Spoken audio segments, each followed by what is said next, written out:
home early.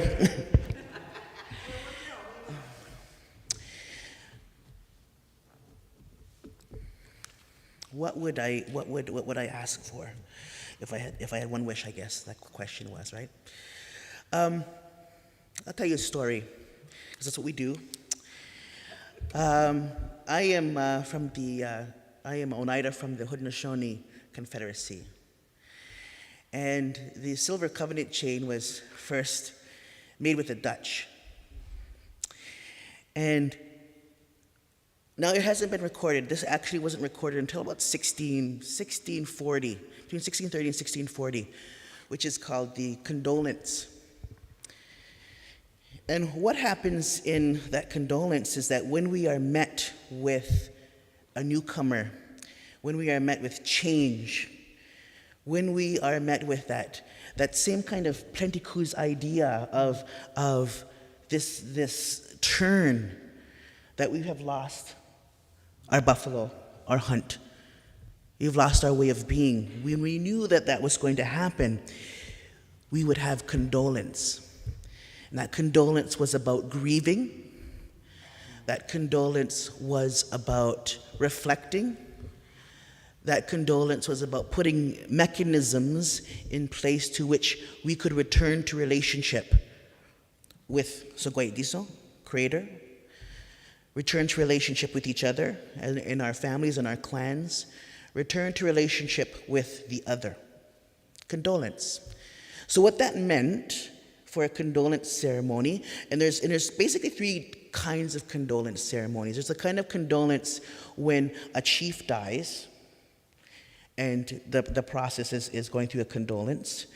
And then there is a condolence when we do experience a death in our family.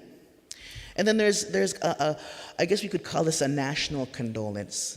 And that's the condolence that I'm kind of describing here, that kind of was first recorded again between 1630 and 1640 on the banks of the St. Lawrence River between the Ganyangagaha people, primarily as our older brothers, Mohawk, and the Reconciliations, those that were representing the church, those that were representing the Quebec, or should I say the French at that point.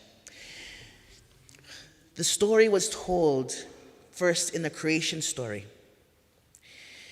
The creation story where we were all created out of clay. Right? This is when we ask each other, traditionally when we ask each other, what's the clay under your feet?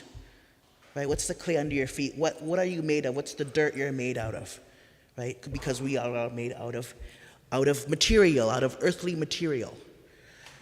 So we tell that story of Sky Woman falling. We tell the story, and I'm sure you've heard that story.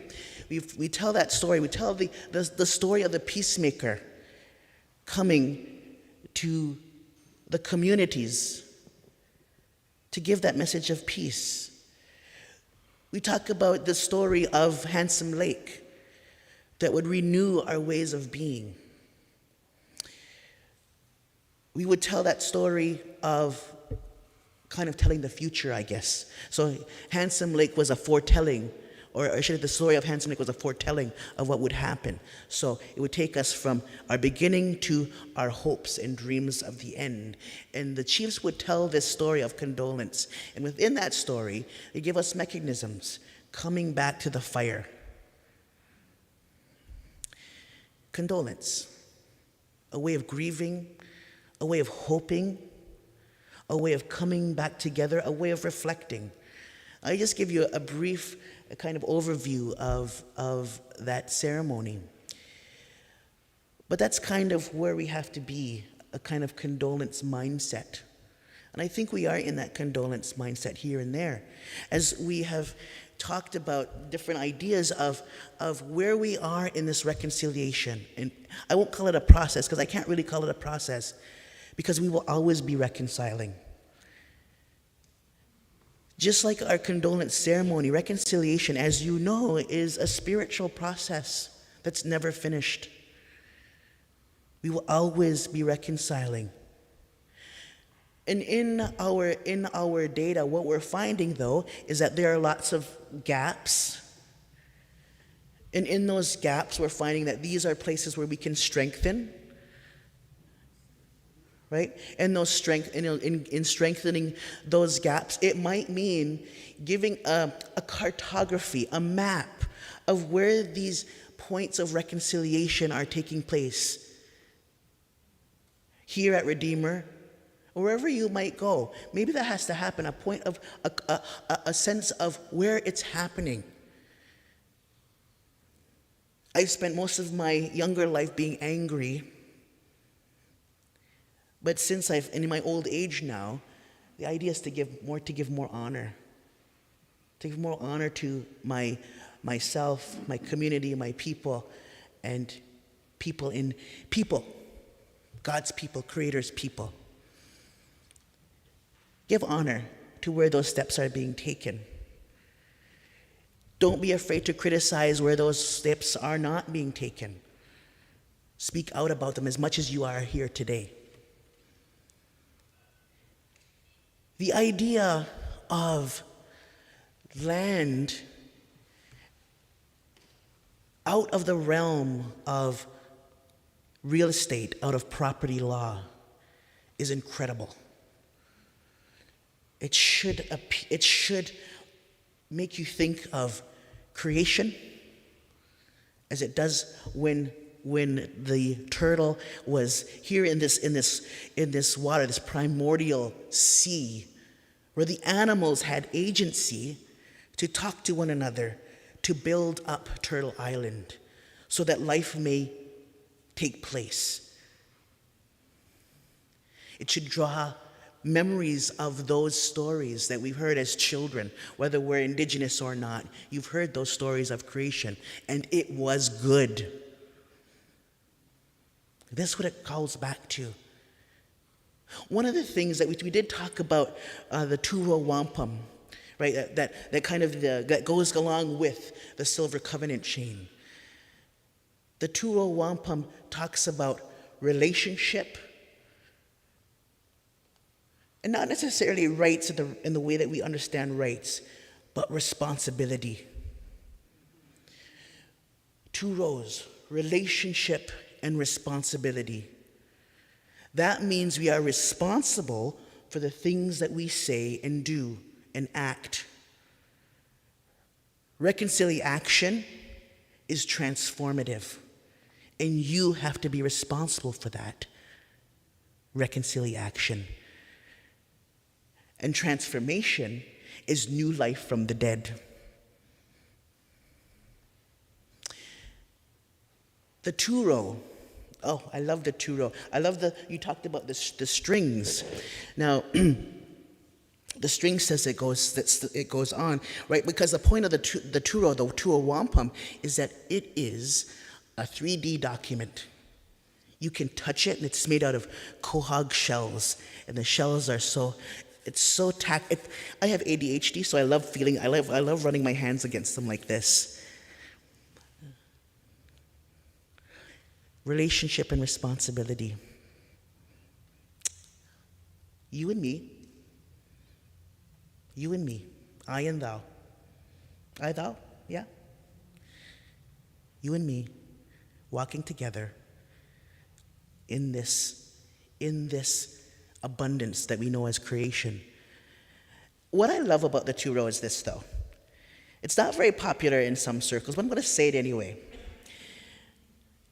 When you hold a Turo and you look down the Turo like this, eventually those two converge in the fullness of time. They converge. But it's only going to converge is if you can think outside of what you have been taught about things like property, and even what's been taken away from us, this idea of duty to consult. What happens when due process breaks down?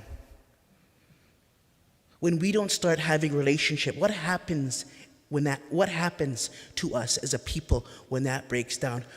Look across the border. Not only your rights are taken, your humanity as well. When we talk about the Turo, we're talking about human beings that are not infinite, they're finite, from here to here, walking together. When I say walking together, you were meant to walk, but you didn't. You settled. You settled.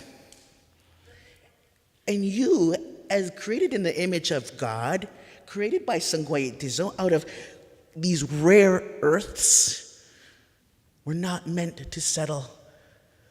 You were meant to flow. You were meant to journey. Sojourn. That's what you are today, sojourners. So when you ask me what I would like, or what my wish is, in light of the wonderful stories and information and critical thought that we had this afternoon, in light of all of that, is to journey with it. Don't settle with it. Journey with it. Take it with you.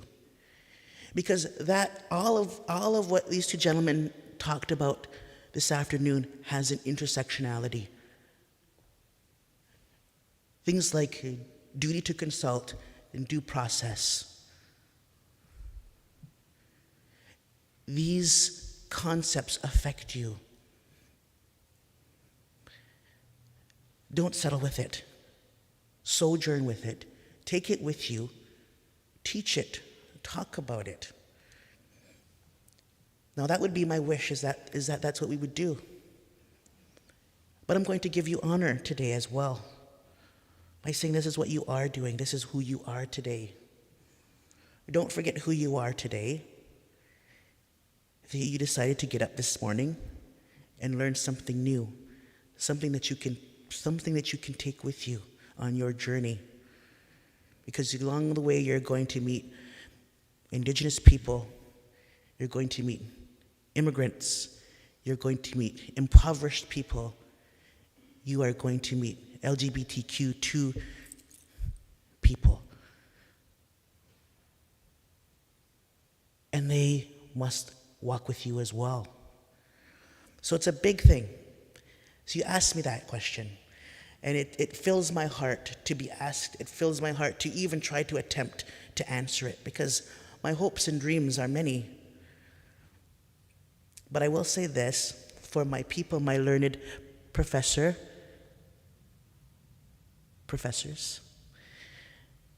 is that they've been given a gift. They are a gift to our people, gifts to you. Don't squander it. Don't settle with it. Take it with you. Take it with you and partake of it. It is good food. And as my sister Sandra, he would say, it's good medicine. Good medicine. I think I'll stop there, because I can go on as well. So I'm going to stop there. But yeah, thank you.